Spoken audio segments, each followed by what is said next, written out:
Greetings and salutations, my friends. A very special video today. I'm going to take you through my Premier League predictions. And I'm going to drop some knowledge bombs on you. Some sort of stats that can really help you impress your friends and everything. Think of it as like a slightly alternative version. And just to add a little bit of fun and flavour to the video, I've actually hand-drawn all the logos from scratch in under a minute in MS Paint, so I'll add them as we go. So for me, in 20th place is Watford.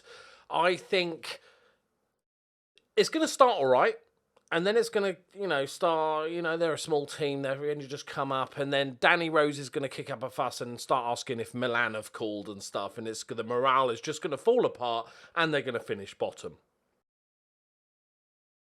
In 19th, I've got Southampton. The reason being is they've got an unusual transfer policy of just selling their best player every year and then replacing with a slightly shitter version. So I think this might be the year they go down. In 18th, for me, it's Burnley. They've got, again, a slightly different variation on the transfer policy, is that they don't just spend any money whatsoever. Despite the bazillions of pounds, the TV money and everything, Burnley reinvest it in nothing. So I think they're going to go, and they're just a bit boring, aren't they? So let's get rid. Let's get rid. In 17th, I've got Newcastle. Despite Mike Ashley's best efforts, I think they're just going to stay up. We're going to get a fun season of Callum Wilson scoring goals, but then his legs falling apart for 3 months and then coming back scoring goals. And then some Maximum running around like a headless chicken, but like a really skillful headless chicken, which I'm looking forward to. One of the newly promoted sides in 16th, I'm going for Brentford. And the main reason for this is they've got Brad Pitt as their manager, so I think they're just going to do fine.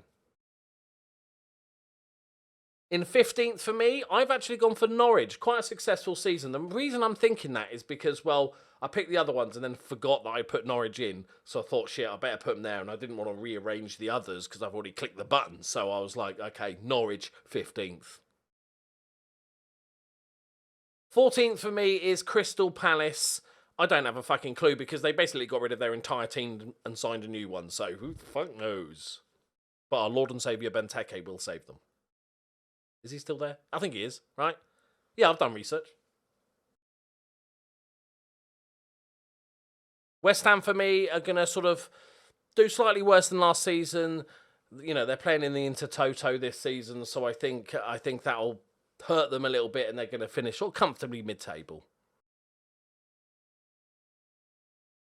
Brighton, for me, are going to finish 12th, an improvement on last season because XG.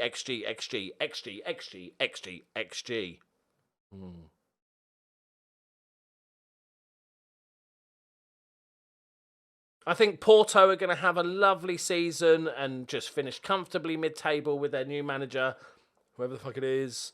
And, yeah, they'll do fine. They'll just, they'll be there, won't they? Hanging out.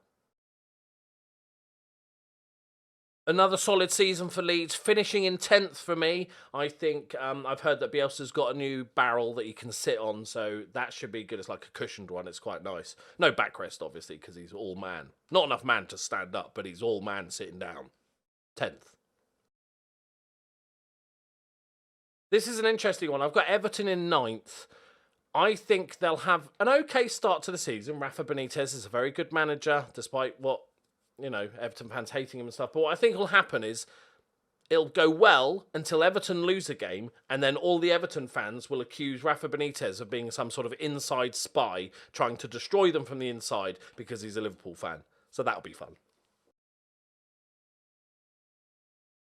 So Aston Villa, big season for them. Obviously, they lost their best player, Tom Heaton. So I think they're going to struggle a little bit, but they'll still do it right. They've got a good squad.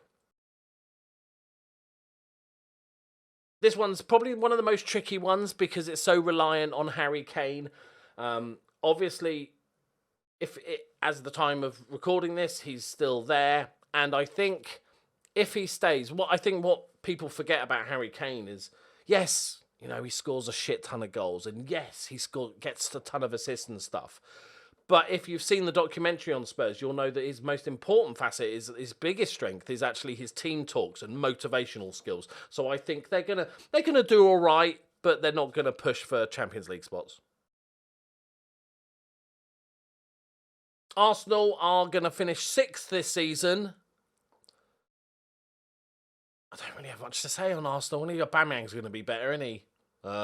Saka's good.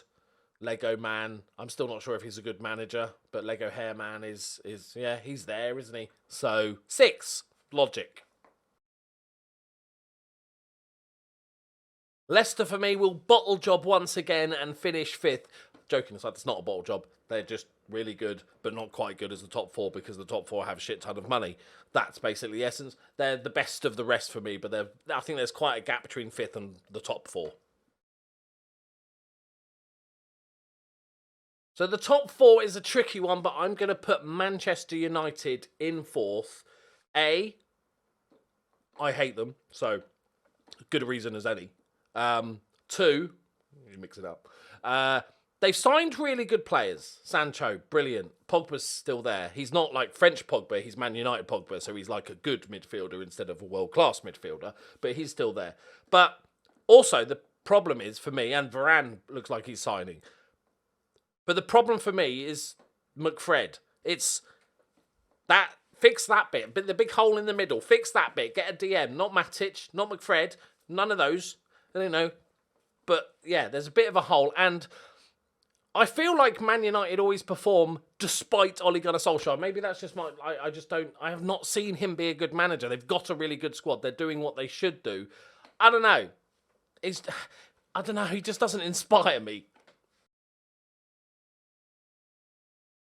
Chelsea, for me, are finishing 3rd, almost just for funsies, really, because despite spending just absurd amounts of money in recent years, what was it, $250 million, was it last year, the year before, whatever?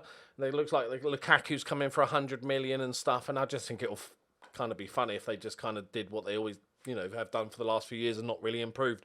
But sneaky suspicion they might do slightly better.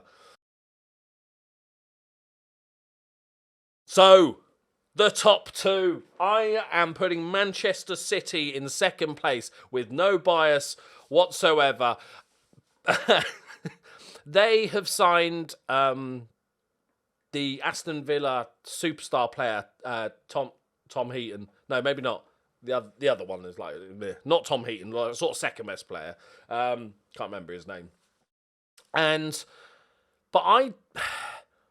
For me, I don't think Man City have ever really replaced Balotelli. And that's why I think they're not going to win the title this year. And in top spot is my beloved Liverpool for 2 reasons. We now have about 9 centre-backs. So we should be fine if there's an injury crisis. So that's sorted. The main problem last year was sorted. And we don't have to play a load of midfielders in defence and stuff. Also, Loris Karius is still at the club. He's back from loan. I think he'll add real depth, maybe challenge. I can't even do that bit. Right, it makes me scared. Honestly, I think people are underrating. I'm going to be honest for the last second of the video, right? If you hadn't worked it out by now, this is just a bit of fun. The actual where I think everybody's going to come is actually what I think, but the reasons are slightly different. But honestly, I think Liverpool, people are underrating Liverpool, and I'm fine with that. I'm fine being the underdogs. A lot of people have Liverpool 4th this season. I can totally understand it, and they might well finish there. But I think with so many players coming back, I've watched a lot of pre-season, and having the likes of Virgil van Dijk and Joe Gomez and Naby Keita and Oxlade-Chamberlain, back from injury and playing and stuff like that, and they're still really good. Just because they haven't splurged a ton of cash. Konate looks like a scary motherfucker, doesn't he? Like, he would destroy you. Like, you'd do anything, wouldn't you? So he's really good. But, they haven't spent a ton of money. But they've got a really good squad. And, the surprise package this season, a lot of people at Harvey Elliott's really good. Or Curtis Jones, a breakthrough season. Or Mo Salah and Mane, another great season.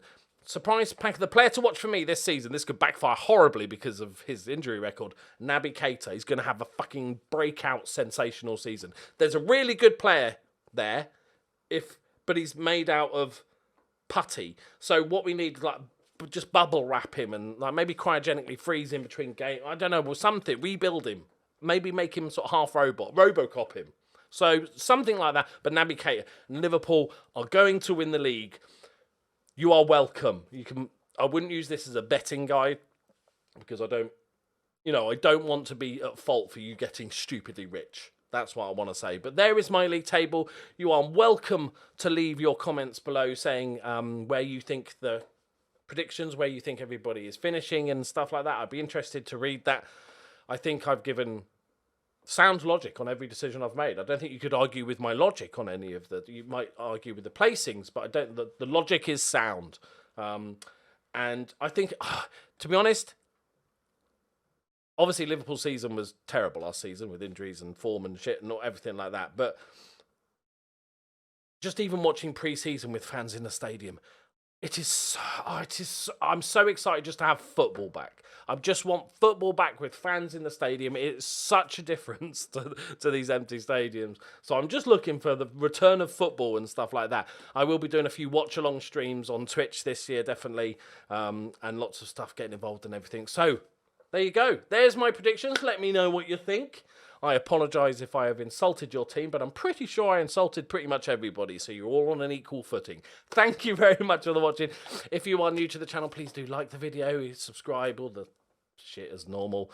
And I'll see you for the open-top bus parade for Liverpool when they win the league, unless, you know, the pandemic's still around. I wouldn't even be surprised if it is by then. But that's fine. Let's end on a happy note. Right, thank you very much. See you next time. Bye-bye.